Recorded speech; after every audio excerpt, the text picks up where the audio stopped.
May ദിനത്തിൽ ഒല്ലൂർ ഫൈഡസ് കണ്ണാശുപത്രിയുടെ നേതൃത്വത്തിൽ ലഹരി വിരുദ്ധ മാരത്തൺ സംഘടിപ്പിക്കുന്നു. മെയ് 1 ആശുപത്രിയുടെ മുന്നിൽ വെച്ച് രാവിലെ 7 Ollur S P Sudheeran flag off ചെയ്യും. തുടർന്ന് Padavarad Ollur police station Ollur centre വഴി ആശുപത്രിയുടെ മുമ്പിൽ സമാപിക്കും. ആശുപത്രിയുടെ 1ാം വാർഷികത്തിന്റെ ഭാഗമായി മെയ് മാസം മുഴുവൻ ആശുപത്രിയിലെ ചികിത്സകൾക്ക് സൗജന്യ നിരക്കുകൾ പ്രഖ്യാപിച്ചിട്ടുണ്ട്.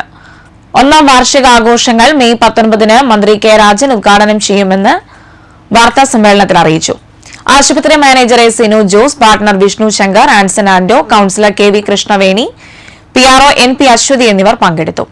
നമ്മുടെ ഫൈഡസ് കണ്ണാശുപത്രി ആരംഭിച്ചിട്ട് 1 വർഷം തികയാണ്. മെയ് 19 നമ്മൾ ആരംഭിച്ചത്. കഴിഞ്ഞ വർഷം 1 വർഷം തികയാണ്. അപ്പൊ അതിന്റെ ഭാഗമായിട്ട് നമ്മൾ മെയ് മാസം മുഴുവനായിട്ട് ഒരു സൗജന്യ നേത്ര പരിശോധന ആരംഭിക്കുന്നുണ്ട്. അപ്പൊ അതിന്റെ വാർഷിക ആഘോഷങ്ങൾ നമ്മൾ ആരംഭിക്കുന്നത് മെയ് 1-ാം തീയതിയാണ്. ലഹരിക്കെതിരെയുള്ള മാരത്തോണോട് കൂടിയിട്ടാണ് നമ്മളത് ആരംഭിക്കുന്നത്.